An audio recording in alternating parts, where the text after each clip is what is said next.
লক্ষ্মীকে যাচাই করার জন্য আমাকে বেশি কিছু ভাবতে লাগেনি। যেগুলো ইন্টিমেসি সিন ছিল সেগুলোর জন্য আমাদের ওয়ার্কশপ দরকার ছিল, কারণ আমাদের সত্যিকারের বলতে গেলে কলকাতায় দাঁড়িয়ে এই ইন্টিমেসি ওয়ার্কশপটা নেই বললেই চলে। শর্মিষ্ঠা দিয়া রাজদীপদার সাথে কাজ করে তোমার কি এক্সপিরিয়েন্স? বিশ্বরূপ বিশ্বাসের পরে তারা হচ্ছে আমার সেকেন্ড গুরু, যারা আমাকে বুঝিয়েছে কাজ কিভাবে হয় আর কাজ কিভাবে করতে লাগে।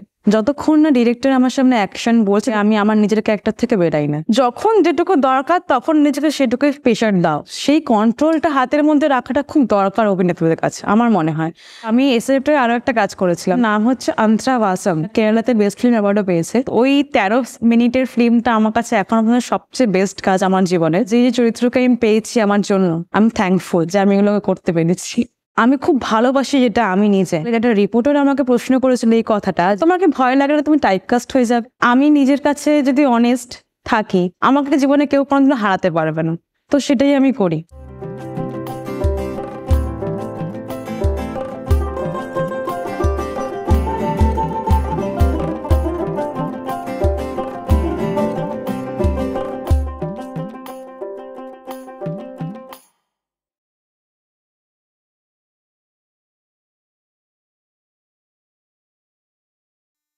নমস্কার, বৈঠকখানার আরেকটা এপিসোডে আপনাদের সবাইকে স্বাগত। আমি আরাত্রিকা, আর আজকে আমাদের গেস্ট হলেন মন পতঙ্গের বৈশাখী রয়। ওয়েলকাম বৈশাখী। নমস্কার। নমস্কার। আচ্ছা বৈশাখী, মন পতঙ্গ দিয়ে শুরু করি। মন পতঙ্গর রোলটা যখন তুমি ফাইনালাইজড হয়ে গেছো, তুমি এই রোলটা প্লে করবে, ওই ক্যারেক্টারটার সাথে তুমি কিভাবে নিজেকে রিলেট করেছো?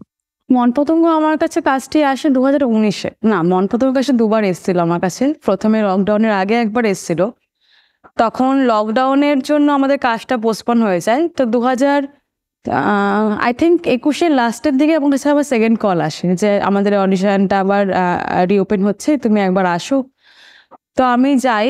সেবার আমি গিয়ে যদি ঠিকঠাক গুনি তো টোটাল 19 বার আমি অডিশন দিয়েছিলাম কাজটার জন্য।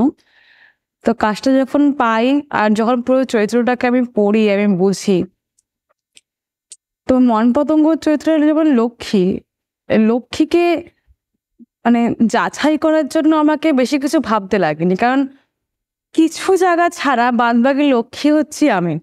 খুব চঞ্চল, কিছু ভাবে না করার আগে। যদি ভালোবেসে ফেলে কোনো মানুষকে, সে প্রাণপণ দিয়ে ভালোবেসে ফেলবে। তো আর বাদবাকি যে বাহ্যিক জিনিসগুলো, মানে যেগুলো রাস্তায় থাকা, রাস্তার সাথে মিশে যাওয়া, কারণ লক্ষ্মীর কাছেও এগুলো সমস্ত নতুনই ছিল। সেও তো জন্মের পর থেকে ফুটপাত দেখেনি বা কলকাতা দেখেনি, সেটা গ্রামে বড় হয়েছে। তাদের বড় একটা পরিবার ছিল। তো সেখানে দাঁড়িয়ে যখন সে হঠাৎই রাস্তায় এসে নামে তার ভালোবাসা মানুষের হাত ধরে, তো সেখানে দাঁড়িয়ে লক্ষ্মীকে বোঝার জন্য অনেকটা জার্নিও করেছিলাম আমি। মানে সেই সময় রাস্তায় নেমে লোকদেরকে দেখা, পার্ক স্ট্রিটের মেট্রোর বাইরে বসে থাকতাম আমি, কালীঘাট মেট্রোর বাইরে বসে থাকতাম আমি ফুটপাতের মানুষজনকে দেখার জন্য তারা কীভাবে জীবনযাপন করছে। কারণ ওগুলো আমার কাছে ইউজ টু নয়, কারণ আমি ওগুলো আগে কখনো দেখিই নি। যখন চরিত্রটি আমার কাছে আসে তখন আমার মনে হলো যে না, এবার আমাকে এগুলো দেখতে হবে। তো একদিন এমনও হয়েছিল যে কালীঘাটে যখন আমি বসেছিলাম সেই সমস্ত লোকেদেরকে অবজার্ভ করার জন্য, তো বেশ কিছুদিন ধরে বসতে বসতে তারাও আমাকে চিনে গেছিল যে এই মেয়েটি এখানে এসে বারবার কেন বসে থাকে। তো একদিন তারা আমাকে নিজেরা মানে জিজ্ঞেসও করে যে তুমি এখানে কেন বসে আছো বা হ্যান ত্যান। তো সেখানে আমি বলি যে হ্যাঁ, আমি জাস্ট তোমাদেরকে দেখছি, আমার ভালো লাগছে, তোমরা কি সুন্দর মাংসের তরকারি রান্না করছো। তো এইসবই, মানে লক্ষ্মী বিষয়টা খুবই সাহসী বিষয়। তো সেখানে দাঁড়িয়ে এই সাহসিকতাটা আমাকে অনেকবার শুনতে হয়েছে লক্ষ্মী করার সময়। তো আমি খুব হ্যাপি যে জীবনের প্রথম যে কাজটি, মানে মানুষ দেখেছে আমাকে, সেটি লক্ষ্মীর দিক থেকে দেখেছে। তো এটাই আমার কাছে একটা অনেক বড় বিষয়। এটাই। সো তোমার কথা থেকে আমার না দুটো থিম বারবার, আমি মুভিটার ব্যাপারেও যা রিসার্চ করছি, বা দুটো থিম বারবার উঠে আসছে। একটা হচ্ছে উইমেন কারেজ, আরেকটা হচ্ছে এক্সপ্লয়টেশন।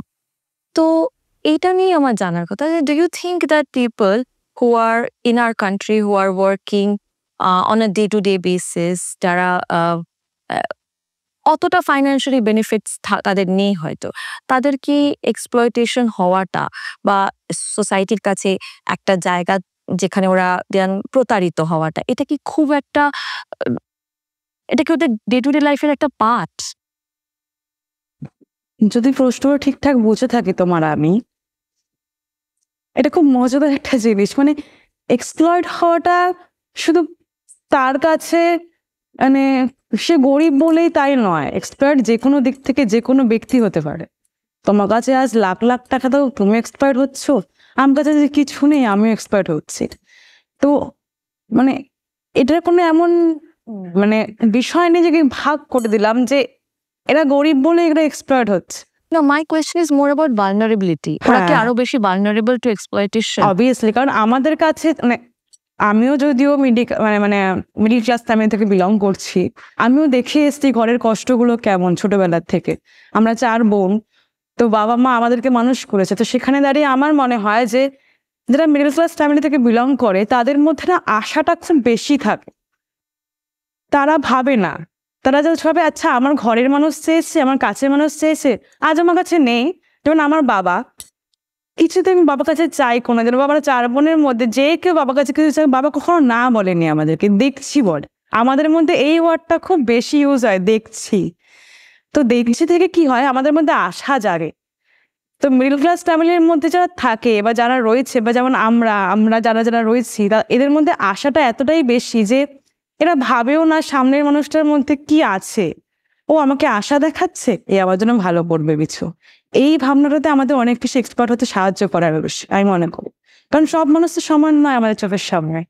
আজ আমি ভালোভাবে মিশছি, এমন দিনে সেও আমার সাথে ভালোভাবে মিশবে, নাই মিশতে পারে, তখনই তো চলে আসছে এক্সপার্ট বিষয়টা, না? যেটা থিমটা খুব ভালোভাবে মুভিটায় উঠিয়ে এসেছে, বারবার লক্ষ্মী রেপিটেশন হচ্ছে একটি এমন বিষয় যে সে শুধু চেয়েছিল বাঁচতে ভালো করে, তার ভালোবাসার মানুষের সঙ্গে শুধু বাঁচতে ভালো করে চেয়েছিল। কিন্তু সে বাঁচতে ভালো করে চাওয়ার ফলে কি হলো, যে সে বুঝলেও না সে তাকে কোন কোন জায়গায় গিয়ে কোন কোন গর্তের মধ্যে তাকে পড়তে হবে। সে কিন্তু পড়েও গেল গর্তের মধ্যে। গর্তের মধ্যে পড়ে সে বুঝতেও পারলো আচ্ছা আমি যেটা ভেবেছিলাম এটা তো সেটা নাই। যেটা হয় প্রত্যেকটা মানুষের মধ্যে, আমরা ভাবিই না আগে কিছু করার আগে। যদি আমাদের মনে হয় যেটা ভালোবাসার মানুষের জন্য করছে, তাহলে তো আমরা ভাববোই না। যদি লোককে খুন করতে বলা হয় হয়তো করেও ফেলবে। তো সেখানে দাঁড়িয়ে লক্ষ্য ভাবেনি, লক্ষ্য সবকিছু করেছে শুধু তার মানে ভালো চাওয়ার জন্য, ভালো থাকার জন্য, ভালোবাসার সাথে থাকার জন্য। কিন্তু করতে গিয়ে কি দেখলো, দিনের শেষে যে যেটা সে ভালোবেসে করছিল বা যেটা সে ভালো ভেবে করছিল সেটা ভালো ছিল না, সেটা খারাপ বেরিয়ে গেল। তো ভালো খারাপের মধ্যেই পুরোটা রয়ে গেছে, তার বাইরে কেউ বেরাচ্ছেই না। এটা তো ঠিক। আর তুমি যে ক্যারেক্টারটা বললে তুমি প্রিপারেশন করার জন্য তুমি অনেক জায়গায় লোকজনকে অবজার্ভ করেছো, অ্যাপার্ট ফ্রম দ্যাট তুমি, because it is a very serious character, তুমি কি কি করেছো? How did you mould yourself? আমি যখন প্রথম অভিনয় শিখতে আসি বা অভিনেতা হব, এটা বিশ্বাস করাই নিজেকে যে হ্যাঁ আমি বিশ্বাস করছি আজ থেকে আমি অভিনয় করবো আমি। তো সেদিন আমার মধ্যে একটা খুব অদ্ভুত ক্রেভিং উঠেছিল। আমার যে গুরু ছিল বিশ্বরূপ বিশ্বাস, সে আমাদেরকে প্রত্যেককে এই প্রশ্নটি করতো যে কেন অভিনয়, কেন অভিনয়। তো কখনোই আমি নিজেকে এই উত্তরটা মানে অভিনয় শেখার 3 বছরের মধ্যে দিতে পারিনি। আমি 3 বছর পরে নিজেকে উত্তরটা দিতে পেরেছি কেন অভিনয়।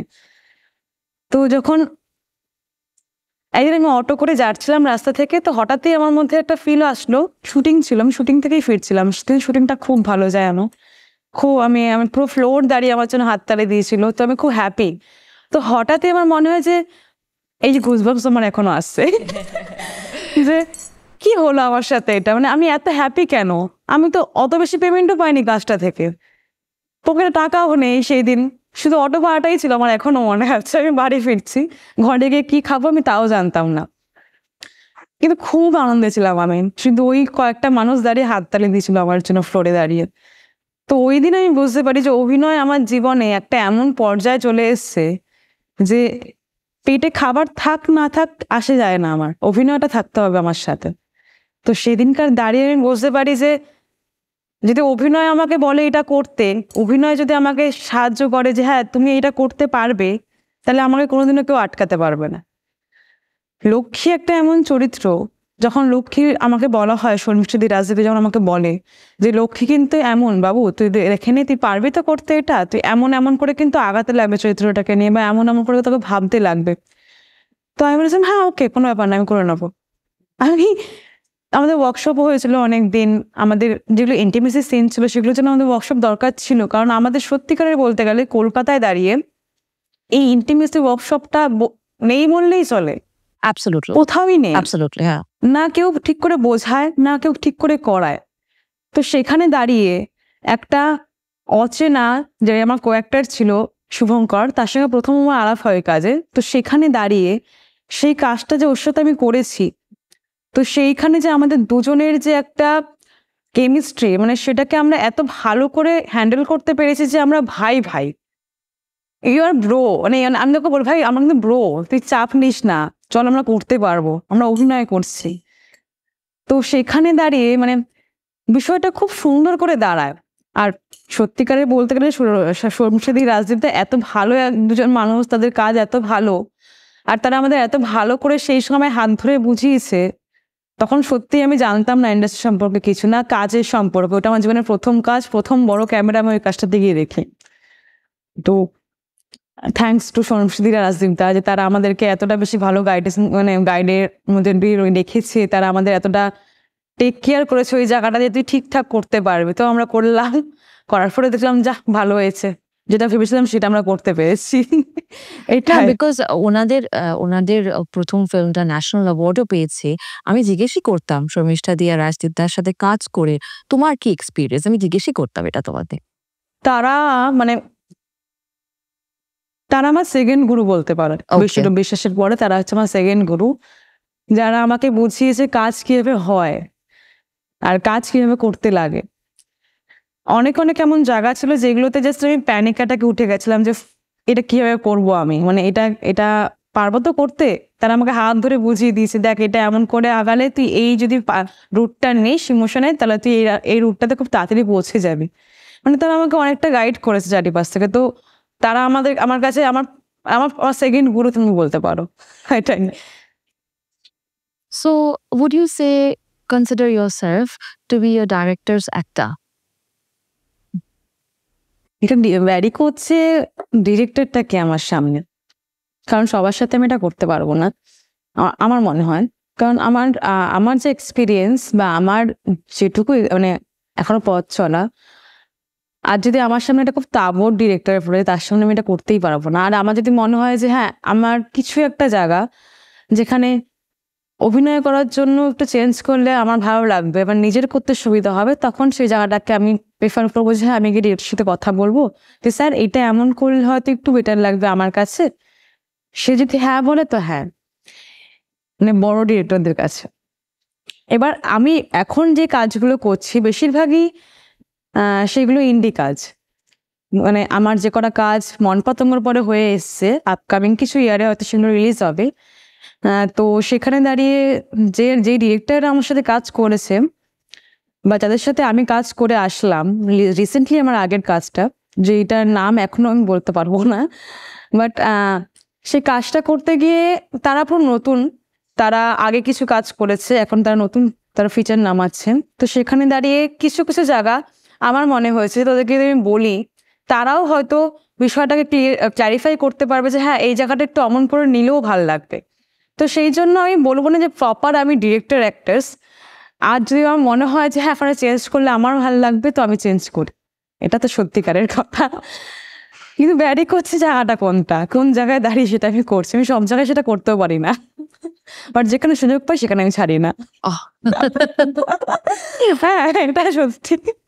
না, অনেক সময় স্ক্রিপ্টের ডিমান্ড একটা থাকে, আমাদের ইন্টারপ্রিটেশন একটা হয়, কিন্তু ডাইরেক্টর তখন বলছে ঠিক অন্যরকম ভাবে, ওনার ইন্টারপ্রিটেশনটা একটু অন্যরকম হয়, তখন একটা clash of ideas and interest. না না, সবার শেষে যখন দেখছি যে হচ্ছে না, মানে আমারটা আমি তাকে বললাম, তার হয়তো ভালো লাগলো আমার আইডিয়াটা, বাট তারপরেও সে চাইছে যে স্যার তার ভাবনা নিয়েই সে চলবে, তখন তাকে আমি অবভিয়াসলি 100% মানে পার্সেন্ট আমি তাকে রেসপেক্ট করি যে হ্যাঁ আপনারটাই ঠিক আছে, আপনারটাতে আমরা চলছে চলো। কারণ দিনের শেষে সে ডিরেক্টর আর আমি অ্যাক্টর, আমার কাজই হচ্ছে তার কথা শুনে চলা, তো সেটা আমি করি। তুমি যখন অভিনয় করতে যাও, যে কোনো ক্যারেক্টার নিয়ে অভিনয় করতে যখন যাচ্ছ, তখন কি তুমি তোমার সত্তাটাকে ওই ওই সেটের মধ্যে ঢোকার আগে সত্তাটাকে বাইরে রেখে আসো, না you combine both yourself as well as the character? যতক্ষণ না ডিরেক্টর আমার সামনে অ্যাকশন বলছে তার আগে আমি আমার নিজের ক্যারেক্টার থেকে বেরাই না।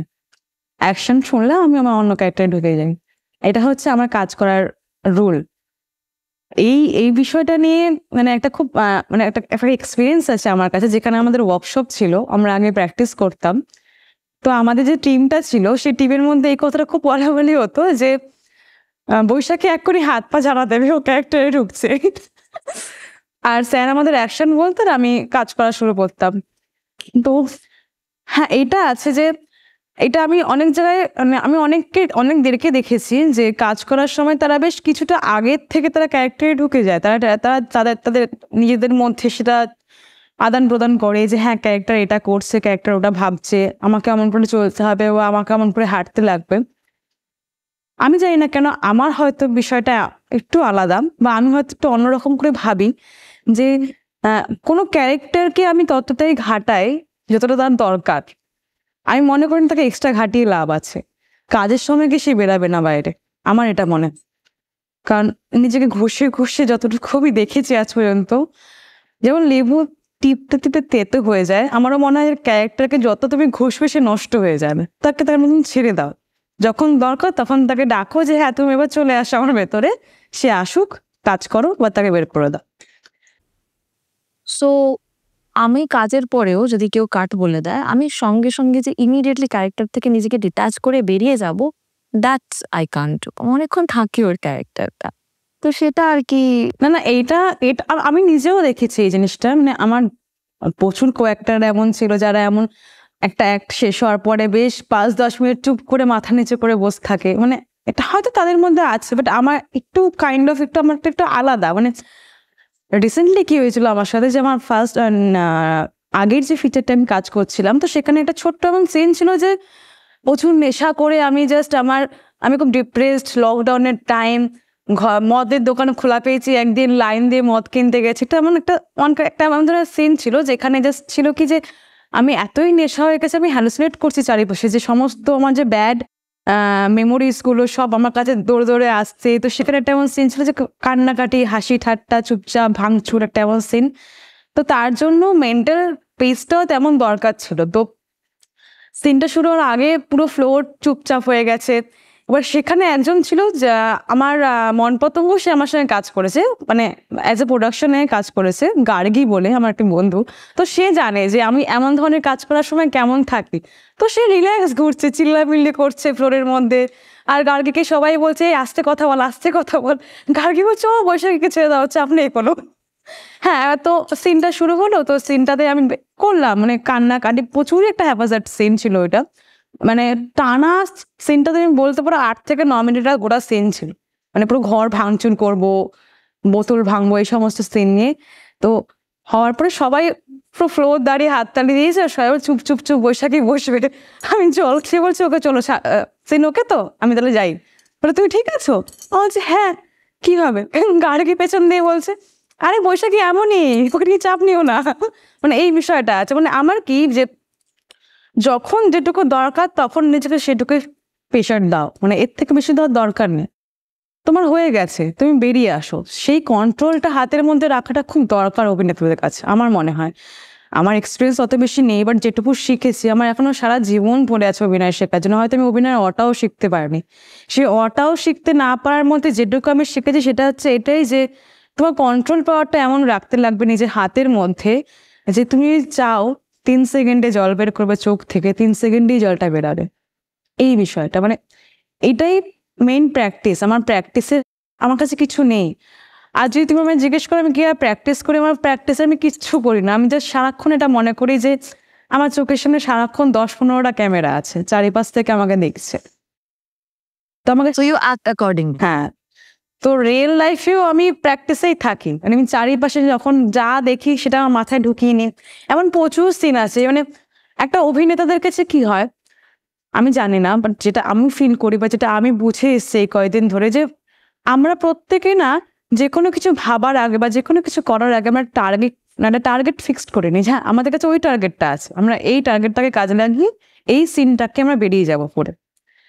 এমনও হতে পারে অনেক সময় টার্গেট শেষ হয়ে গেল জীবনে, টার্গেটই নেই আর, কোন টার্গেটটাকে তুমি ধরবে ওই সিনটাকে বের করার জন্য। মানে সেই জায়গাটা যদি খামতি না থাকে সেটাই হচ্ছে তোমার কন্ট্রোল পাওয়ার, যে তুমি যে কোনো দিক থেকে যে কোনো মানুষের টার্গেট তুমি কাজে লাগাতে পারে, যে কোনো মানুষের। আমার কি হয়, আমি যখন কোনো কাজ করি তখন আমি ইন্সপিরেশন নিজের লাইফ থেকে তো ড্র করি, আশেপাশের লোকজনকে দেখি তাদের থেকেও ড্র করি। So but the thing is, আমার একবার হয়েছিল একটা ম্যাসিভ সিচুয়েশন ছিল যেখানে I was playing the character of a women who lost her baby while she had conceived, মানে প্রেগনেন্সি মিডওয়ে থেকে she lost her baby. So I don't know, এরকম কিন্তু আমি কাউকে নিজের লাইফে তো আমার কোনো এক্সপিরিয়েন্স এরকম হয়ও নি, দেখিও নি। কিন্তু এই সিনটা যখন আমি করেছি, শর্টটা দেওয়ার পরে আই ওয়াজ সো ওভারওয়েলমড যে আমি মানে কাঁদতে কাঁদতে কাঁদতে শর্ট ডান বলে দিছে, কাট হয়ে গেছে, কিন্তু আমার কান্না আর থামছে না। I was so overwhelmed. Maybe it's because কি একটা মা বাচ্চা হারিয়েছে, সেটা আমি ভীষণ বেশি ইমোশনটাকে ট্যাগ করে ফেলেছিলাম। বাট ওই একটা আমার মোমেন্ট হয়েছিল কিন্তু যেটা আমি পারছি না। অন্য সময় কি হয়, আমি ক্যারেক্টারে থাকি, আমি ইনস্ট্যান্টলি বেরিয়ে যাই না, বাট আমাকে এতটাও এফেক্ট করে না। কিন্তু আচ্ছা। ওই ক্যারেক্টারটা আমাকে এফেক্ট করেছে। এমন ধরনের একটা ক্যারেক্টার আমি জীবনে করেছিলাম, সেটা SRFT এর হয়তো ডিপ্লোমা শর্ট ফিল্ম প্রজেক্ট ছিল, তো ওটিতে হিন্দি প্রজেক্ট ছিল। তো সেখানে গল্পটা ছিল এমন যে আমার মানে আমার বাচ্চাটা মানে এসে হয়নি, বাট বিহারেতে কি হয় যে মেয়ে হলেই মেরে ফেলা হবে, ছেলে হলেই তুমি রাখতে পারবে, তো এমন করে বেশ কিছু বাচ্চা আমার মেরে ফেলা হয়েছে আচ্ছা, ক্যারেক্টারটা। ভীষণ ট্রমাটিক ক্যারেক্টার।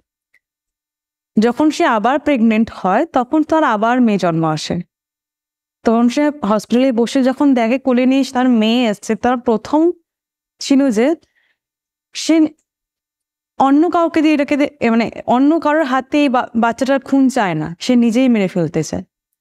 তো সে কি করে, সেই বাচ্চাটাকে সেই তার ওই প্রেগনেন্সি জাস্ট শেষ হয়েছে সেই সময় সে ব্যথা নিয়ে সে হাঁটতে হাঁটতে ম্যানহোলে ঢুকে যায়, ঢুকে গিয়ে বাচ্চাটাকে ফেলে বেরিয়ে আসে। সেই দিনটা মানে ওই দিনটাও ছিল মানে চারিপাশে বৃষ্টি, ঝড় বৃষ্টি, জলের মাঝখান থেকে আমি ম্যানহোলে ঢুকছি, ঢুকে বাচ্চাটাকে ফেলে এবার চলে আসবো, বিদ্যুৎ চমকাচ্ছে। একটা ম্যাসিভ ইমোশনাল একটা ডিজাস্টার ছিল ওই জায়গাটায় আমার কাছে, যে যেখানটা দাঁড়িয়ে কাস্টমাইজ করতে হচ্ছে, যেখানে হসপিটালে থেকে আমি নিজেকে থাপ্পড় চোপ্পড় মারছি, কি করছি কেন করছি। তো ওইখানে দাঁড়িয়ে আমার কি ফিল হয়েছিল, মানে আমার কাছে কোনো এমন এক্সপিরিয়েন্স নেই, আমি কি করে করবো এটা, না আমি চোখের সামনে কাউকে দেখেছি কোনো বাচ্চা হারাতে, না আমি কোনো সিনেমা দেখেছি এমন ধরনের যেখানে বাচ্চা মহিলাটি এত কষ্ট পাচ্ছে। তো সেখানে দাঁড়িয়ে আমার কিচ্ছু করা নেই, পুরো ফাঁকা আমার মেমোরি বক্স, আমার মেমোরিতে কিচ্ছু নেই, আমি কিসে কাজে লাগাবো। তখন জাস্ট আমার মনে হয় যে সেই সমস্ত সময় জায়গায় দাঁড়িয়ে একটা অ্যাক্টরের এটাই করা উচিত, জাস্ট নিজেকে ফ্লোতে ভাসিয়ে দাও। স্ক্রিপ্ট যেমন আছে, ডিরেক্টর যেমন চাইছে, ডিরেক্টরের কাছে আরো কিছু প্রশ্ন করো, যদি তোমার কাছে উত্তর না থাকে, তোমার মাথা যদি খালি থাকে, তুমি ডিরেক্টরকে জ্বালাও, প্রত্যেকটা খুঁটি না জিজ্ঞেস করো যে হ্যাঁ এটা কেন হলো, এটা কেন হলো, সেটা কেন হলো। সবকিছু যখন তুমি জেনে যাবে, তোমার কাছে একটা পুরো স্কেলের মধ্যে একটা রুট লাইন চলে আসবে, এরপরে এইটা, এটার পরে ওইটা, এটার পরে এটা, এটার পরে ওইটা করে আজ আমি এই জায়গাটায় চলে এসেছি। তো তখন বিষয়টা ক্লিয়ার হয়েছে। যখন আমার কাছে মেমোরি থাকে না, তখনই অ্যাকচুয়ালি মানে আসল যে অভিনেতার যে স্কিলটা তখনই আসে, যে তোমাকে পুরো স্টোরি সাজাতে হচ্ছে, কারণ তোমার কাছে কোনো স্টোরি নেই আগে, তুমি কি করবে, তোমার তো পুরো ফাঁকা মেমোরি বক্স, তোমার কাছে এমন কোনো টার্গেট সিন নেই যেখান থেকে তুমি বের করতে পারবে যে হ্যাঁ আরে ওইখানে তো এই কষ্ট হয়েছিল, তাহলে আমাকে এটা করতে হবে, কিচ্ছু নেই। তো পুরোটাই তোমাকে বিল্ড আপ করতে হবে। I think also because it is related to a child and mother. আমার মনে হয় আমাদের কোথাও একটা আমাদের করে আছে সেটা, ওটা হয়তো হতে পারে যে we are in tuned two respond that way.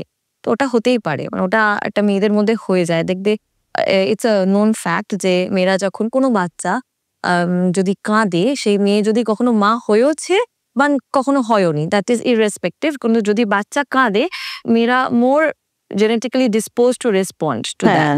হতে পারে because we are supposed to be future mothers and caregivers. But yeah, that was a very difficult scene for me to enact, and it was, and তুমি যা বলছো yours is মানে way more difficult. So, মানে mine was an accident and yours was a deliberately you have to because there's no other option. So I completely understand that তুমি কি mentally preparation দিয়ে গেছো, but you're very lucky also, I should say, হ্যাঁ, যে তুমি তোমার ক্যারিয়ারের start পয়েন্টে এমন এমন কিছু রোলস করেছো যেগুলো সোসাইটিকে ইম্প্যাক্টও করেছে এবং তোমাকে লোককে দেখিয়ে দিয়েছো তুমি যে how good you are as an actor. এমনই একটা মানে এটা বলাতে আমার একটা কথা মনে পড়লো যে আমি এসএফটার আরো একটা কাজ করেছিলাম যেটার নাম হচ্ছে আন্ত্রাভাসাম। একটা মালায়ালাম শর্ট ফিল্ম ছিল, সেটা কেরালাতে বেস্ট ফিল্ম অ্যাওয়ার্ডও পেয়েছে। কনগ্রাচুলেশনস। তো সেই কাজটাও খুব সুন্দর ছিল, মানে আমার কাছে যদি বলো যে জীবনে এখনো পর্যন্ত দাঁড়িয়ে মন পতঙ্গ ছাড়াও আমার টোটাল আমি 3খানা ফিচার ফিল্মে কাজ করেছি অ্যাজ এ লিড, আর যেগুলো শর্ট ফিল্ম করেছে তার এতগুলো কাজের মাঝখানে ওইটা এখনো পর্যন্ত ওই 13 মিনিটের ফিল্মটা আমার কাছে এখনো পর্যন্ত সবচেয়ে বেস্ট কাজ আমার জীবনের। কারণ ওই যে ডিরেক্টর ছিল শিশিরা, সে খুব ভালো বন্ধু আমার। মানে ও আমাকে এত ভালো করে বুঝিয়েছিল, মানে জীবনে বেস্ট যদি কোনো ডিরেক্টর আমি পেয়ে থাকি সে হচ্ছে শিশিরাকে পেয়েছিলাম আমি। সে আমাকে শিখিয়েছিল যে ভালো ডিরেক্টর কাকে বলে। সে আমাকে একটা আলাদা পেজ দিয়েছিল খালি, যেখানে শুধু ক্যারেক্টারের ব্রিফিং দেওয়া আছে, ক্যারেক্টারের ভাবনা চিন্তা কেমন হতো, মানে তাকে গিয়ে আমাকে একটা প্রশ্নও করতে লাগেনি আচ্ছা এটা কেন, সেই প্রশ্নটা করার যাওয়ার আগেই সে আমাকে উত্তর সব দিয়ে দিয়েছে খাতায় লিখে। তো আমি তাকে বলেছিলাম যে আমার জীবনের বেস্ট ডিরেক্টর তুমি, তোমাকে আমি পেয়ে ধন্য। ওই কাজটাও খুব ভালো ছিল। ওই কাজটা পুরো এমন ছিল যে আমাদের যে পিসিওডি রোগটা আছে না, তো অমন একটি রোগ, একটি মেয়ের হয়েছে, সে মালায়ালামে, মানে সেটা কেরালার একটি অত্যন্ত গ্রামের একটি ফ্যামিলি যেখানে এখনো পর্যন্ত এই নাগ দেবতার পুজো করা হয়। মানে কি হয় সেখানে যে মেয়েদের যখন প্রথম পিরিয়ড স্টার্ট হয়, এখনো আছে আমাদের এখানে কোনো কোনো জায়গায় যেখানে প্রথম পিরিয়ডে ঘরের লোকরা খুব বড় করে তামঝাম করে পুজো দেয় মহিলাটা, মানে মেয়েটাকে, যে তার প্রথম পিরিয়ডসটা তেমনই একটা বিষয়। ওই গ্রামেও এমন হয় যে প্রথমেই যখন কোনো মেয়েদের পিরিয়ড স্টার্ট হবে তখন তারা তাদেরকে নিয়ে মানে তাদের পুজো দেবে, এসে করবে, এমন হয়।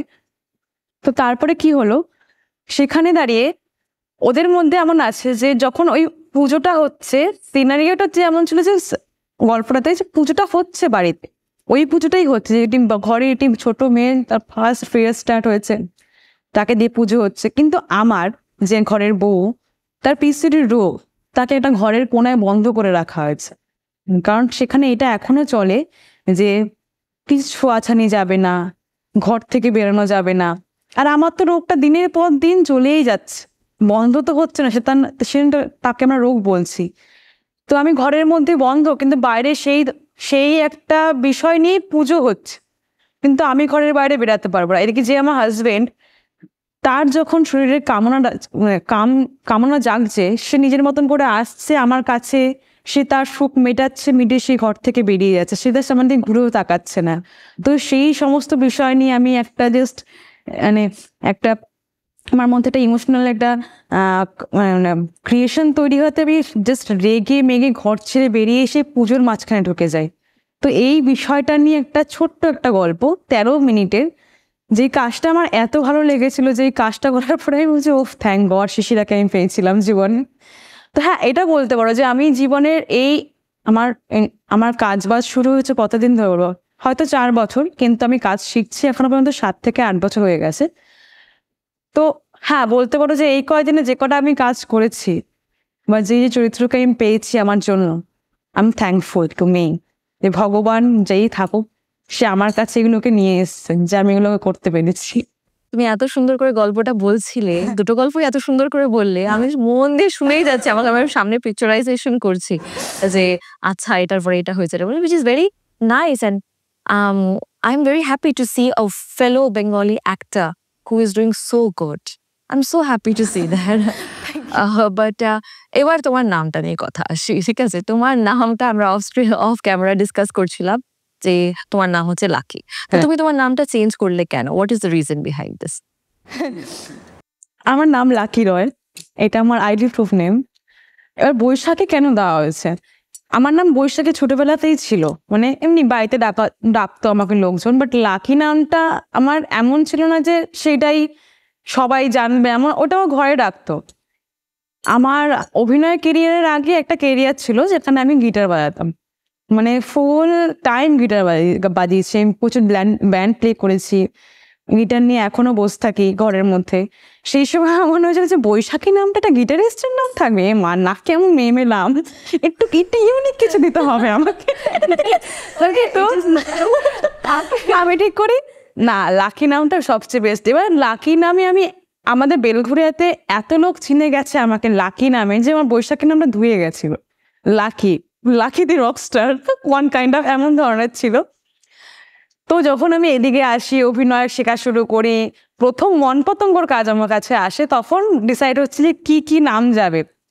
তো আমি বলছি লাকি রয়, বলছি লাকি রয়, একটা হিরোইনের নাম লাকি রয়। আনছি ভাল লাগছে না, তাহলে কি করবো বলো? বলছি তোর আর কি নাম আছে? আনছি নাম তো প্রচুর আছে আমার। তখন এমনি কথায় কথায় বলছে বৈশাখী, বৈশাখীও আমার নাম, বলছে বৈশাখী নামটা খুব ভালো লাগবে। তখন ঘরে আমরাই ছিলাম, সৌমিশদি, রাজদীপ দা, শুভঙ্কর, এরা রানা দা, এরা সবাই মিলে ছিলাম। আচ্ছা তাহলে বৈশাখী রেখে, বৈশাখী ভালো লাগবে। জাস্ট মানে এমনি মানে চলো বৈশাখী রেখে, তো বৈশাখী রেখে দিলাম। তারপরে তো লাকিটা তোমার নিজের চুজ করা নাম? না, লাকি আমার বাবার দেওয়া নাম। ও কারণ আচ্ছা, আমার বাবার কথা অনুযায়ী বা আমার বাড়ির লোকের কথা অনুযায়ী যখন আমি জন্মেছিলাম, তো বাবার খুব প্রফিট হয়েছিল, সোজা সাপটা কথা। বাবার কাজ বাজ হয়েছিল, বাবা বলেছে লক্ষ্মী ঘরে এসছে, এর নাম লাকি রাখবো। বাট তারপরে বাবা বুঝলো যে আমি অলক্ষ্মী, আমি লক্ষ্মী না, আমি সব ভাঙচুর করি। তারপরে বাবা ভাবলো নামটাও রেখে ভুল করেছে। আমি এখন বাবাকে জিজ্ঞাসা করি, বাবা তুমি আমার নাম লাকি কেন রেখেছিলে, কিসের দরকার, তোমার জন্য আমি লাকি, আমার জন্য আমি লাকি নই। না না এরকম করে আই জাস্ট আমি বাবাকে বলি এমন করে আসেন, যখন আমি খুব ডিপ্রেসড হয়ে যায় জীবন নিয়ে, কাজ বাজ নিয়ে, যে কেন আমার বাবা নামটা লাকি রেখেছিল, লাকি নাম রেখেছিল বলে কিছু হচ্ছে না। এসব বৈশাখী হয়েছে। নামটাও খুব সুন্দর। বাট হ্যাঁ, অ্যাজ আ মানে মিউজিশিয়ান যখন তুমি মিউজিক নিয়ে কাজ করছো, that was a very more preferable name. I do get that point. হ্যাঁ, তো তোমার মিউজিক থেকে অ্যাক্টিং এ এই ট্রানজিশনটা তোমাকে কি ট্রিগার করেছিল, এই ট্রানজিশনটা? হ্যাঁ, এবার যখন আমি মিউজিক নিয়ে রয়েছি মানে 2014-15, 13-14-15 প্রপার তখন আমি বাজাচ্ছি, মানে আমার ততদিন শেখা হয়ে গেছে। তার আগে আমি জয়েন করেছিলাম, ওই যখন আমি ক্লাস 10-এ ছিলাম তখন আমি গিটার কিনেছিলাম ফার্স্ট। তাও খুব ঝামেলা করে বাড়িতে, আমাকে গিটার কিনে দাও, গিটার কিনে দাও বলে। দিন আমার দিদি আমাকে প্রথম গিটার কিনে দেয়। আমার দিদি জানি না কত ভালো মানুষ, আমার দিদি আমাকে গিটার কিনে দেয়, আমি বাজানো শুরু করি। তো বাজাতে বাজাতে হয় যে হ্যাঁ বাজাচ্ছি, খুব ভাল লাগছে, পড়াশোনা পুরো লাটে উঠিয়ে দিয়েছি আমি। আর সত্যিকারের বলতে যে পড়াশোনাটা ছোটবেলার থেকে আমি করেছিলাম, জাস্ট বাবা মা চায় ডিগ্রিটা আনতে হবে ঘরে আমাকে, বাবা মা দেখতে চেয়েছে, সেই জন্য আমার মন কখনোই ছিল না। আমি ছোটবেলার থেকে গল্পের বই নিয়ে পড়ে থাকতাম, নাটকের বই নিয়ে পড়ে থাকতাম, ভুল ভালো জিনিস করতাম। মানে যদি পড়াশোনার বই খুলতাম আমার সঙ্গে সঙ্গে ঘুম আসতো, আমি জানি না কেন, আমার জাস্ট সেকেন্ড লাগতো আমি চোখ বন্ধ করে ফেলতাম। আর প্রচুর মারও খেয়েছি আমি জীবনে, মানে আমি এত মার খেয়েছি কোনো আইডিয়া নেই। তো তো তখন পড়াশোনা বাস লাটে উঠে গেছে আমার, গিটার নিয়ে রয়েছি, বাবা মা বলছে পড়াশোনা হচ্ছে না, মা আমার গিটারও ভেঙেছে 2-3টে। হ্যাঁ এই সমস্ত জিনিস, তখন এইচএস চলছিল।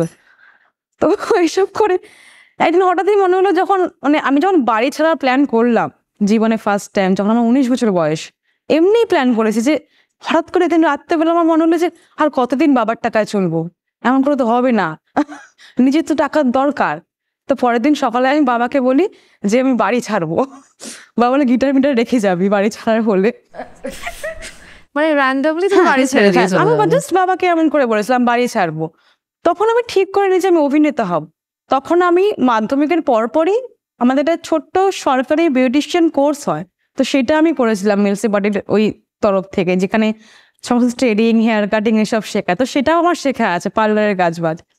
তো ওইটা করতে করতেই প্রথম আমি গিটার রাখা সত্ত্বেও গিটার সাথে ছিল, তখন আমি ঢুকে গেলাম মেকআপ লাইনে, হেয়ার স্টাইলিং করছি, ব্রাইডাল মেকআপ করাচ্ছি। করতে করতে তখনও ভাবছি যে গিটার নিয়ে কিছু করতে হবে, কিছু একটা করতে, চারিপাশে দৌড়াচ্ছি, কিন্তু গিয়ে কোনো মানে আমি অ্যাকচুয়ালি কোনো কিছু পাইনি, কোনো সোর্স পাইনি গিটার মিউজিক নিয়ে।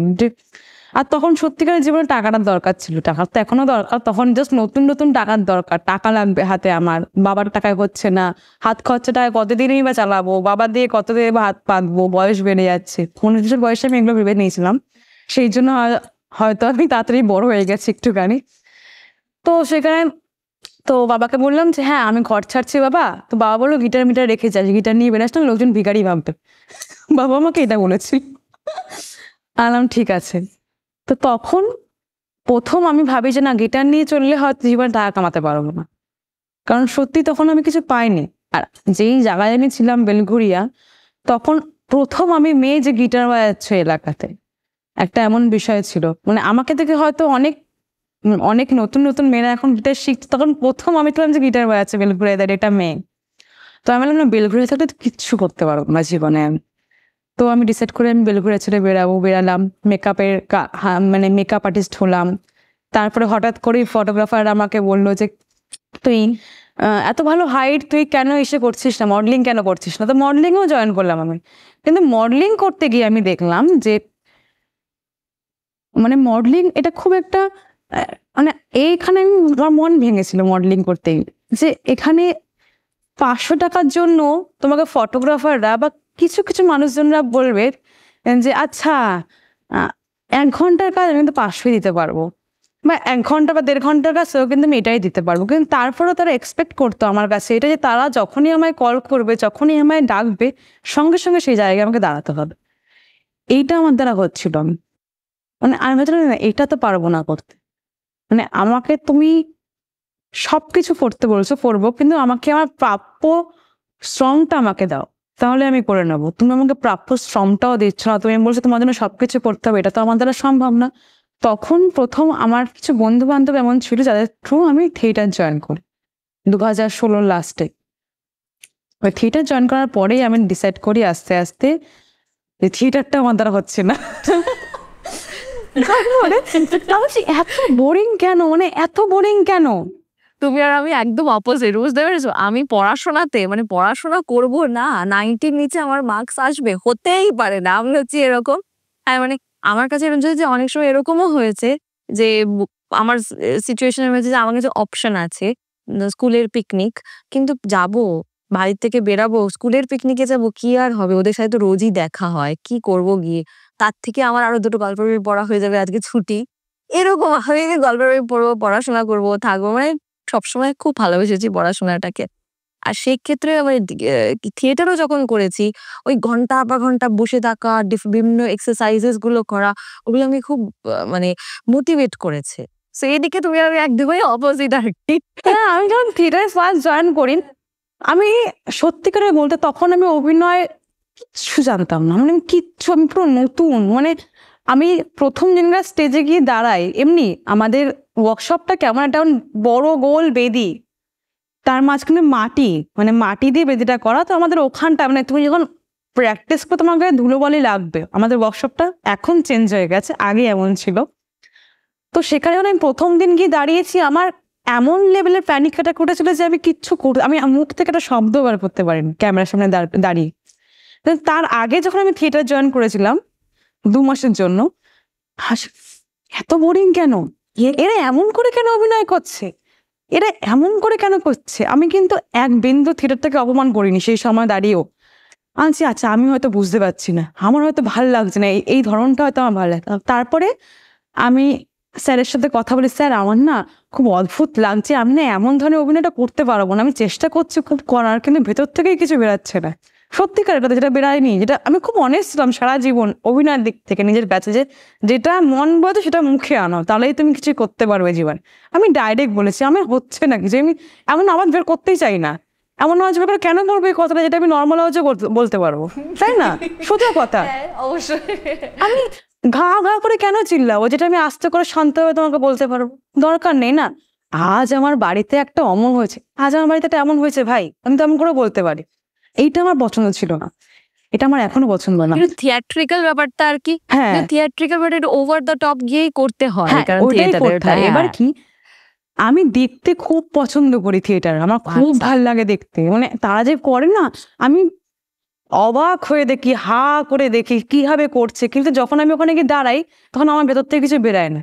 তখন আমি প্রথম স্যারকে বলি, স্যার আমার না থিয়েটারটা হচ্ছে না, আমি কি করব? তখন স্যার বলে তুই তুই ওয়ার্কশপে আন।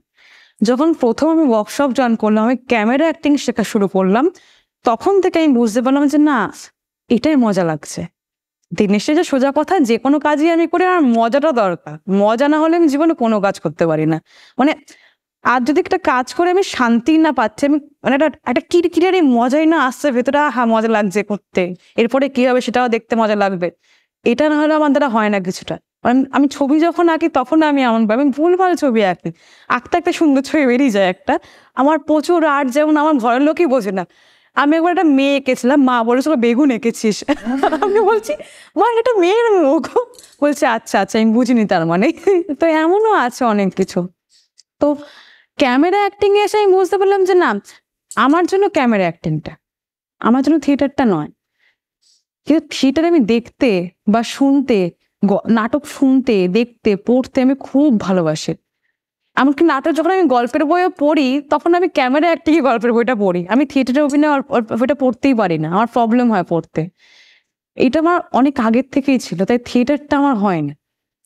আর যখনই এমন কোনো বড় কোনো থিয়েটার আর্টিস্ট, যেমন রিসেন্টলি যে কাজটা আজকে আমি যাবো রাত্রেবেলা, আমার সারা রাত্রি শুট আছে, আমি গৌতম হালদারের সাথে পার্টটা করছি, স্ক্রিন শেয়ারটা করছি। তো গৌতমদার সাথে ফার্স্ট কথা হয় যে এই এই এই তো গৌতমদা প্রথম আমাকে বলেছিল যে তোর হাইটটা লম্বা বলে কিন্তু তুই ভাবিস না যে আমি বুঝি না কিছু। আচ্ছা আমি জানি আপনি আমাদের অনেক কিছু জানেন, মানে ইয়ার্কি ছক করেই বলেছিল, ইয়ার্কি মানে পুরোটাই ইয়ার্কি ছিল। আমি আর গৌতমদা হাসছি, হ্যাঁ আমার আমার সত্যি হাইটটা একটু বেশি হয়ে গেছে বলুন। বলছে হ্যাঁ। তো হ্যাঁ, খুব মজাদার লাগে কাজ করতে এর সাথে, মানে খুবই মজা পাই। জীবনে আমি এমন অনেক জায়গায় কাজে গিয়ে আমি এমন ভালো ভালো কো অ্যাক্টর পেয়েছি, যেমন এই শুভঙ্কর খুব ভালো কো অ্যাক্টর। মানে যখন শুভঙ্কর সাথে প্রথম আমার আলাপ হয়, মানে আমি ভাবছি যে শুভঙ্কর তুই, তোর সাথে আমি কি করে কাজটা করবো রে, মানে ভেবেছিলাম যে আমি তোকে চিনিও না, একটা এত বড় কাজে ওর সঙ্গে আমি নামছি। আমি প্রথমে খুব ভয় পেয়েছিলাম ওর সাথে, যে একটা অচেনা মানুষ, একটা অচেনা ছেলে যে আমার কো অ্যাক্টর হতে এসছে, যার সঙ্গে আমাকে কেমিস্ট্রি শেয়ার করতে হবে, যার সঙ্গে আমাকে এমন এমন সিন করতে হবে, আমি কি করে করবো। যখন শুভঙ্করের সাথে প্রথম আলাপ হয় তখন আমি এটা ওকে বলেছিলাম, বা এটা আমরা দুজনে মিলে ডিসকাস করেছিলাম যে দেখ উই আর ব্রো। তো সেখানে দাঁড়িয়ে আমরা যেটাই করব আমাদেরকে জাস্ট মিরার থাকতে দেয়, যেটা আমি যা চোখে বলি তুই যেটা বুঝে যাস, তুই যেটা চোখে বলি আমি যেটা বুঝে যাই। আমাদের মধ্যে এটাই হয়েছে। আর আমাদের মধ্যে বিষয়টা এমন তৈরি হয়ে গেছে, দূর থেকে তাকিয়ে আমার দিকেও তাকায়, আমি বুঝে যাই সেখানে দাঁড়িয়ে যে আমাকে কি বলবে। তো বিষয়টা মানে এমন করে রেডি করে নিয়েছিলাম প্রথমে। এটা তোমাদের বন্ধুত্বের হ্যাঁ, ক্ষেত্রে হ্যাঁ। হয়েছিল, কিন্তু তোমরা আগে বন্ধু হয়ে গেছিলে, তোমাদের কেমিস্ট্রিটা বিল্ড আপ হয়েছিল, কিন্তু সবসময় কিন্তু এরকম হয়ও না। না না না, Not a- hot it's not করে একটা necessary- কাজে একটা হট করে একটা নতুন একটা কো অ্যাক্টর চলে আসলো আমার সাথে। এটা এমনও হয়েছে যে কো অ্যাক্টরের সঙ্গে আমার জাস্ট দেখাই হয়নি, সিনের আগে ঢুকেছে ফ্লোরে। অবভিয়াসলি সে আমার থেকে বড় কোনো আর্টিস্ট, সেই জন্য তার সঙ্গে আমার দেখা হয়নি, আমার সাথে এমন হয়েছে। কিন্তু সেখানে গিয়ে কি হয়, যখনই আমার থেকে বেশি কোনো এক্সপিরিয়েন্স বা যারা আমার থেকে বেশি দেখেছে ইন্ডাস্ট্রি, তারা আমার সাথে কাজ করতে আসে, তখন আমার মধ্যে কি হয় যে আমি জাস্ট তাকে ছেড়ে দিই, মানে আমি নিজেকে ছেড়ে দিই তার কাছে, তুমি যেটা বলবে আমি সেটা ভেবেই চলবো, তাহলে আমাদেরটা বেরিয়ে আসে। এটাই হয়। মানে রিসেন্টলি আমি যে কাজটা করলাম, আমার রাহুলদার সাথে কাজ ছিল। তো রাহুলদার সাথে বেশি কোনো সিন ছিল না, খুব ছোট ছোট সিন ছিল, কিন্তু কাজ করতে এত মজা হয়েছে রাহুলদার সাথে। রাহুলদা মানে এত একটা ইউনিক পার্সন এই বিষয়ে, মানে সে গিটার বাজাতে পারে না, কিন্তু সে অভিনয় যখন করলো দেখে বুঝবেই না সে গিটার বাজাতে পারে না। Credit as an actor. হ্যাঁ, এত ভালো একজন মানে অভিনেতা, মানে আমি খুব মজা পেয়েছি কাজ করে তার সাথে। কারণ প্রচুর এমন প্রোয়াক্টাররা আসে। শ্রীতমার সাথে লাস্ট কাজটা করলাম আমি, শ্রীতমার সাথে কাজ করে আরো বেশি মজা, মানে ও পুরো বোন আমাদেরকে দেখতেও এক, আনছি বোন তোমার কাছে একটা এমন বিষয়। মানে কো অ্যাক্টর গুলো যদি তুমি ভালো পেয়ে যাও জীবনে, বা তারা আন্ডারস্টেবল তোমার জন্য, তাহলে কাজ এমনি এমনি দৌড়াবে, কাজ আটকে থাকেন। অ্যাকচুয়ালি হ্যাঁ, আমিও কিন্তু যত টাচউড যত কো অ্যাক্টরের সাথে আজ অব্দি কাজ করেছি, আই বিন ভেরি লাকি। মানে they very nice and good people to work with, adjustable people to work with. তবুও আমার মনে হয় যে আমাদের ইন্ডাস্ট্রিতে ইন্টিমেসি কোঅর্ডিনেটর একটা থাকা উচিত। This Obviously. particular job role, because the Bengali films are very vocal, both in their viewpoints as well as in the physical expression of it.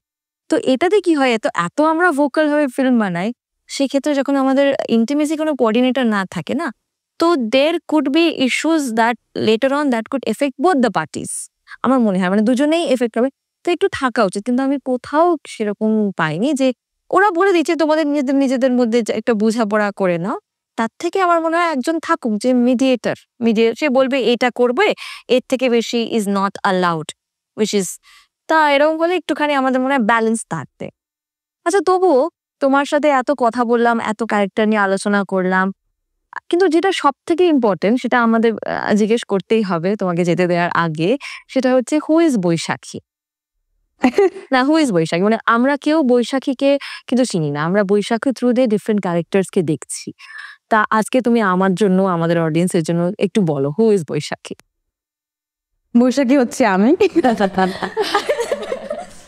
আমার ব্যাপারে কি বলবো, মানে আমি আসলে যেটা দেখাচ্ছি নিজেকে এখন আমি সেটা নই, স্বাভাবিক ক্যামেরার সামনে আছে। আমি খুব বোকা একটি মেয়ে, আমি যখন তখন ভ্যা ভ্যা করে কেঁদে ফেলি যদি আমার সামনে কোনো আমার ভালোবাসার মানুষ থাকে। এটা যদি আমার মনে হয় যে আমি নিজের কাছে যদি অনেস্ট থাকি, মানে আমি যদি নিজের কাছে অনেস্ট থাকি তো আমাকে জীবনে কেউ কোনোদিনও হারাতে পারবে না। তো সেটাই আমি করি, I am so honest with me. মানে তো সেখানে দাঁড়িয়েও বৈশাখী কি সেটা আমি নিজেকে কি করে বলবো বুঝতে পারছি না এখন, বাট আমি খুব ভালো মেয়ে। আমার যেটুকু তোমার সাথে কথা বলে, যেটুকু তোমার সাথে আলোচনা করে মনে হলো, আমার মনে হলো তুমি ভীষণ ভালো অ্যাক্টর, তুমি ভীষণভাবে রোলটাকে ভালোবেসে অ্যাক্টিং করো, যেটা আমার সবাই করে না। অনেকের কাছে মোটিভেশন থাকে, কারোর ফাইন্যান্সিয়াল থাকে, কারোর পপুলারিটি থাকে, কারোর ফেম থাকে, কিন্তু তুমি অভিনয়টাকে ভালোবাসো, দেখি যেটা মনে তোমার সাথে কথা বলে মনে হয়। That is so nice to see somebody who loves acting so much. হ্যাঁ হ্যাঁ। অলসো আরেকটা thing I have to give you a compliment is because how you are right now, you know, when we are in this field, when we are coming in front of the camera, আমাদেরকে একটা certain glamorous ওয়েতে থাকতে হয়, কিন্তু তুমি যেরকম ভাবে এসেছো আমাদের কাছে, তুমি ঠিক ওরকমই, তুমি ভীষণ কনফিডেন্ট এটা নিয়ে, উইচ ইজ গুড না। আরো আমাদের আরো আশেপাশে আরো মেয়েরা দেখবে, তারা দেখবে যে হ্যাঁ you can be confident in your own skin, you don't need to be anything এটা আদার আমাকে দেন হতে দ্যাট। হয়ে গেল, মানে এটা আমাকে বলতে পারো আমাকে আমাকে ইন্ডাস্ট্রি ক্রিয়েট করে দিয়েছে এমন যে আমি খুব ভালোবাসি যেটা আমি নিজে। মানে এমন অনেক অনেক জায়গায় আমার কথা শুনতে হয়েছে যে বৈশাখী একটু রে ট্রিটমেন্ট করিয়ে নাও, বা বৈশাখী একটু একটু একটু গ্ল্যামারাস হলে খুব ভাল লাগতো। বা সেখানে দাঁড়িয়ে আমার মনে হয়, মানে আমার নিজের এটা মনে হয় যে আমি কেন ওটা করব। আমাকে এক সময় একটা কাজ চলাকালীন একটা রিপোর্টার আমাকে প্রশ্ন করেছিল এই কথাটা যে বৈশাখী তোমার কি মনে হয় না যে যেমন তুমি দেখতে বা যেমন তোমাকে দেখতে তুমি এক ধরনেরই চরিত্র করতে পারবে, তুমি অন্য ধরনের চরিত্র করতে পারবে না। আমি বলছি আপনি কেমন ধরনের চরিত্রের কথা আমাকে বলতে চাইছেন? বলছে হ্যাঁ যেমন তুমি করলে মন পতঙ্গর কাজ সেমন সেমন ধরনের কিছু চরিত্র, তোমাকে ভয় লাগে না তুমি টাইপকাস্ট হয়ে যাবে? বলছি টাইপকাস্ট তো করলে আপনারাই করবেন আমাকে, সোজা কথা। টাইপকাস্ট আমাকে অন্য কেউ করতে পারবে না। আর আপনি টাইপকাস্ট কাকেই বা বলছেন? মানে আমরা যে জায়গায় দাঁড়িয়ে আছি কলকাতা বা পশ্চিমবঙ্গ, সেখানে আপনি যেদিকেই তাকাবেন সেদিকেই দেখবেন যে টানাপোড়েনের সংসার, আর না হলে মিডল ক্লাস ফ্যামিলি। তো সেখানে দাঁড়িয়ে আপনি আমাকে কি করে বলছেন যে এই এই সমাজের মধ্যে দাঁড়িয়ে আমি ঝা চকচকে হয়ে একটা কোনো সুন্দর মানে সুন্দর কোনো একটা কাজ করি? কি করে করবো? আমি তো নিজের সত্তার সাথে মিল খাওয়াতে পারবো না। আজ আমিও যদি আমি যেই অভিনেতা বা যেই অভিনেত্রী আমি, সেখানে দাঁড়িয়ে আমার মনেই হয় না যে আমি নিজেকে চেঞ্জ করে বা নিজেকে ছেড়ে দিয়ে অন্যরকম তৈরি হয়ে একটা কাজ করি। আমি কি দেখাবো দর্শককে যেটা আমি নই? আমি পারবো না সেটা করতে, আমি কখনোই পারবো না সেটা করতে। তাহলে আমার মধ্যে সত্তাটা কি রইলো? আমার আমার মোরাল বিষয়টা কি? কেন আমি অভিনয় করছি? আমি কেন মুখে রং চড়াবো? আমাকে দেখতে সুন্দর আমি মনে করি, খুব সুন্দর। আমার নিজের এটা অনেক ছোটবেলার থেকে আমি বুঝে গেছি যে আমি যেটা পেয়েছি, যেটা আমি আছি, আমার আর কিচ্ছু চাই না ওপর থেকে, বাহ্যিক কিছু চাই না আমার। তো সেখানে দাঁড়িয়ে আর যদি আমার চুল এবড়ো খেবড়ো হয়, আমার মুখে 4-5টা গোটাও চলে আসে, তাও আমি ভয় পাবো না যে ইস একটু মেকআপ করে আসলে ক্যামেরার সামনে ভালো লাগতো। এটা আমার দ্বারা হয় না, সত্যি হয় না। এত ভালো লাগলো তোমার সাথে কথা বলে, বাট কিছু করার নেই, every good thing comes to an end. আজকে আমাদের পর্বটাও এখানে শেষ করতে হবে, তবে যাবার আগে আমাদের অডিয়েন্সকে তুমি তোমার তরফ থেকে কিছু মেসেজ দাও। হাই সবাইকে, অসংখ্য ধন্যবাদ আমার এই বাজে কথাগুলো এতক্ষণ ধরে শোনার জন্য। But thank you thank you thank you. সবাই সেফ থাকো, ভালো থাকো, চারিপাশে যা হচ্ছে এখন। বাট আশা করব আগামী দিনে আপনাদের কাছে আমি আরো বেশ কিছু ভালো ভালো কাজ নিয়ে আসতে চলেছি। আমার সাথে থাকুন, পাশে থাকুন। আমিও চেষ্টা করবো আপনাদের সাথে পাশে থাকার, শুধু প্রচুর গরম, বাইরেই থাকুন, মানে বাইরে থাকবেন না, ঘরের ভেতরে থাকবেন। Thank you so much. Thank you, আপনাদের সাথে আবার দেখা হবে আগামী পর্বে।